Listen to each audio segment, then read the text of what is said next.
बिस्मिल्लाहिर्रहमानिर्रहीम अल्हम्दुलिल्लाहि रब्बिल आलमीन अल्लाहुम्मा सल्ली अला मुहम्मद व आले मुहम्मद। इस साल अमेरिका जंग में जाएगा, डायरेक्ट जंग में जाएगा। पिछले साल और इस साल के स्टार्ट मोबाइल में ही आप लोगों को बताया था। खुराक इकट्ठी कर लो, यूके वालों, पाकिस्तान वालों, दुनिया वालों, खाना इकट्ठा कर लो। अब यूके के एयर चीफ ने भी कह दिया, बेटे और हमारी बेटियां जंग में जान देने के लिए तैयार हो जाएं और खुराक इकट्ठी करना है। देखें, ये खुराक फिर वो इकट्ठी करा रहे हैं, अब तो वो सब कुछ कर रहे हैं। और तकरीबन सर जी, वो जब लोग बड़ा माइंड कर जाते हैं इस बात को, मैं कहता होता हूँ कि अल्लाह ताला का जो कनेक्शन है हम इंसानों से, वो उसकी हाथ से है, इससे है। ये हाथ फैलाओ, ये यूं रखो, वो देने वाला है। लेकिन आप यूं करें कि मुट्ठियां बंद हो, मुंह भी उधर ना हो, रुख भी ना हो, तो फिर क्या गिले। जितनी भी प्रोडिक्शंस थी सदियों बाद वाली को आज आप लोग ताड़ी बैठे होते हैं, ऐसा होगा ऐसा होगा। पिछले साल कहा था खुराक इकट्ठी कर लो, जिस दिन से कहा पिछले साल 2023 के अक्टूबर के बाद से आलमी जंग और सब कुछ, ठीक उसके अगले साल 24 में हर मुल्क ने लेटर इशू किया। जर्मनी आपका, स्वीडन आपका, नॉर्वे, यूके दूसरी दफा अब करेगा। खैर पाकिस्तान तो मरते दम तक नहीं करेगा। एंड पे तो खैर इन दिनों सलाम के दिनों में इन्होंने भी थोड़ा बहुत इस तरीके की, एनडीएमए ने भी वो इशू की इंस्ट्रक्शंस या कुछ भी। लेकिन आप सोचें कि हम जिस फलाई रियासत में, इसमें इस तरीके की बातें नहीं होने लगी। इन्होंने तो वो सिविल प्रैक्टिस भी नहीं कराई इवन, जो इंडिया ने करा दी थी अपने जंग के दिनों में शहरियों को। तो देखें, ये एक अपने अपने हमारा एक कल्चरल इशू है, वो एक अलग बात है। लेकिन जंगें आ गई, आलमी जंग शुरू हो चुकी, जितना वक्त मिल रहा है उसको ग्रेस पीरियड समझे। अच्छा, अब आप देखें कि हमारी बात कोई इंडोर्समेंट के लिए, एयर चीफ चलो यूके का पहली दफा बोला, क्या पहले भी किसी ने ये सुना? अच्छा, इसी तरीके से अभी अभी जो हम उसमें देख रहे थे, मेरा ख्याल है 4-5 घंटे एक दिन बड़ा इंपॉर्टेंट कह रहे हैं, कभी भी अमेरिका अटैक कर सकता है। प्लस वेनेजुएला की उसने रास्ते बंद कर दिए, ऑयल सप्लाईज बंद कर दी। इस टाइम ऑयल सप्लाईज, ऑयल के रास्ते सब पाबंदी है। अमेरिका ही उसका सबसे बड़ा इंपोर्टर था।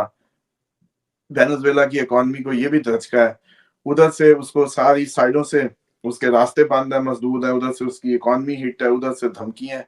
तो ये एक बहुत बड़ा, और निकोलस, अगर निकोलस जो है बेसिकली अगर देखा जाए तो वो भी स्कॉर्पियन है, भिड़ जाएगा। तो इसलिए उससे भी कोई उम्मीद ना रखें कि वो कोई सुलह सफाई की तरफ आएगा। वो अपनी इसी साइड पे जाएगा, मुज़ाहमत की साइड इख्तियार करेगा जब तक की है। तो इसलिए ये बड़ा वाज़ेह है कि अमेरिका को अब एक खुद भी जंग दरकार है, और वो चाहते हैं कि हम भी एक जंग अब जो है डायरेक्ट लें, ताकि अवाम हमारी इस चक्कर में पड़ जाए और हमसे महंगाई और इकोनॉमी और ये सारे सवाल ना करें। प्लस इस जंग के माहौल में चुनना बड़ा आसान है, इमिग्रेंट्स को भी, और जो भी हम स्टेप लेंगे कवर हो जाएंगे, और हम कहेंगे नेशनल सिक्योरिटी। तो ये कोई नेशनल सिक्योरिटी का जो वो स्टैंस होता है, ये कोई पाकिस्तान ही का नहीं होता है, ये पूरी दुनिया में यही पापा दिया जाता है अवाम को। नेशनल सिक्योरिटी के नाम पे जो भी बुलडोज करना हो कर दो। तो अब ट्रम्प को भी ये जरूरी है इस वक्त, और वो ये शायद इसमें जाएगा भी और करेगा भी। और जैसे कहा था कि जाते लग रहे हैं, अब देखें, इतना तो हम कोई वो जैसे कहते हैं कि वो नहीं कर सकते दावा कोई डायरेक्ट कनेक्शन का। बस एक दिमाग है ना, उसकी एक इंट्यूशन है, वो कुछ पढ़ता है, कुछ देखता है, उसकी कड़ियां मिलाता है, पेश कर देता है। साल के शुरू में की, इस टाइम जंग के, डायरेक्ट जंग के आसार बन गए, वरना वेनेजुएला से ना होती, साल भी ना होती, अभी भी मुंह ना बनते। हमने हमने हमें तो नहीं पता था ना उस वक्त। तो इसी तरीके से प्यूटन ने जो गालियां दी, अब उस तरफ आ जाए। ये सारा सिनेरियो जो आप लोग आज, नाज़रीन प्लीज मेरी रिक्वेस्ट है, इसको सुन लें, इसको समझ लें। शायद आप लोगों को कोई होश आ जाए, जिनको पहले नहीं आया अब आ जाए, शायद जिनको साल पहले नहीं आया अब कोई तैयारियां, अपने रुख, अपनी डायरेक्शन। वरना तो देखें, आखिर ऑल इन वेन है, ये तो नसीब की बातें हैं। किसी को अगर मशीयत में किसी की तैयारी करानी मकसूद होगी, किसी के कुछ फैसलों में तब्दीली करवानी मकसूद होगी, तो उसके दिल में उतर जाएगी बात, वरना नहीं उतरेगी, वरना तो फिर हो के ही गुजरेगी। तो अब इसलिए इस प्रोग्राम में एक रिवायत, और जिसका आपने शुरू में जिक्र भी किया है, इमाम बाकिर अलैहिस्सलाम की, वो बिल्कुल निशाने पे इस टाइम पहुंचने लगी है।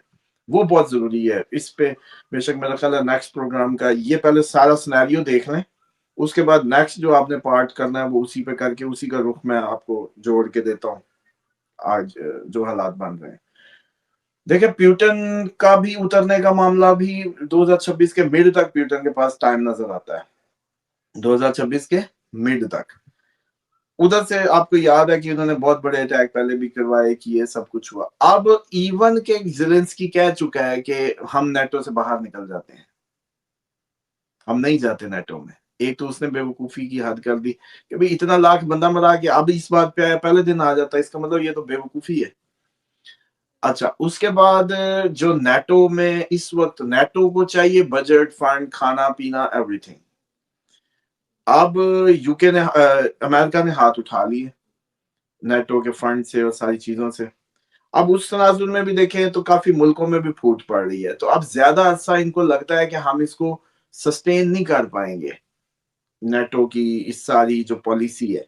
तो इनको फौरन ही कुछ करना है, फौरन ही कुछ करना है, ताकि कहानी अगले फेज में दाखिल हो जाए, समझ रहे हैं। तो जो कोई बंदर बांट है, जो भी वो चीजें या मामला अपने उसमें किए कराए जाए, तो इसमें चांसेस बढ़ते जा रहे हैं दिन ब दिन। इसी तरीके से यूके भी इसको भांप रहा है। जी। उसामा साहब, चाइना चाइना 5 से 9 हज़ार मिसाइल जो मारने लगा है, और उसके बाद जापान ने जो उसे चेतावनी दी थी, तो इस सारे सिनेरियो को चीन, जापान और बाकी किस मुल्क पे ये मिसाइलों की बारिश होगी, ये भी बताएं। और जापान के साथ क्या ताल्लुक रहेगा फिर चाइना का? देखिए, वो ये जो यूरोप का सिनेरियो, ये तो अब कब से कहा हुआ है कि आप अपने इमरजेंसी बैग, चीजें वीजें रेडी रखें, टिकटें रेडी रखें। और वैसे भी अब पूरी दुनिया, जैसे कहते हैं ना, अपने असल मरकज। आपकी पहचान क्या है जी रिजवान जलाल साहब? सबसे पहले आप कहेंगे कि अल्लाह, उसका रसूल सल्लल्लाहु अलैहि वसल्लम। तो फिर अपने अपने जैसे कहते हैं अपने मालिकों के पास की तरफ का रुख करें। एंड पे गेम यही सजनी है। तो आहिस्ता आहिस्ता घिसटना शुरू कर दें इधर को। यूके वाले पूछेंगे किधर जाए कुधर जाए।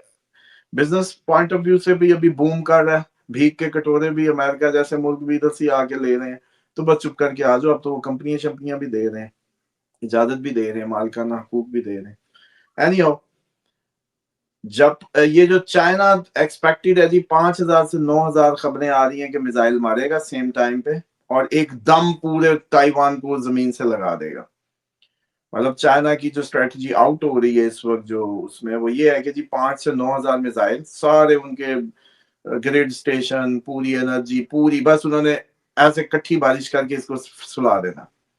अब उसमें कहा यह जा रहा है कि ताइवान ये रगड़ा नहीं उठा सकेगा, लेकिन अब इनको लगता है चाइना को कि ये एक दफा उसको जमीन से लगाना बहुत जरूरी है, कव्वा टंग जाएगा उनके हिसाब से।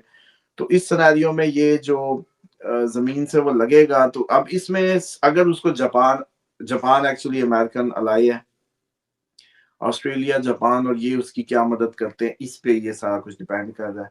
चांसेस ये हैं कि अग्रेसिवली, जैसे कहते हैं कि साउथ ईस्ट एशिया में ये सब कुछ होने को है, क्योंकि मार्स का चौथा एस्पेक्ट वैसे भी पड़ रहा है सैटर्न के साथ, और Saturn already Pisces south east Asia में। तो उस हिसाब से फायर जल्दी।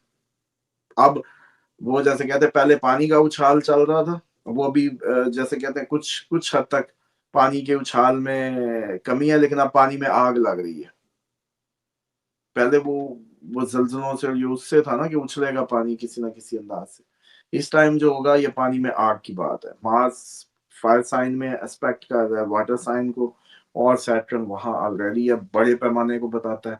तो कोई लॉर्जर उसको शुरू कर सकता है, ये भी इस टाइम पे हाई चांसेस होंगे कि आप किसी सुबह उठें और आपको ये पता चल जाए।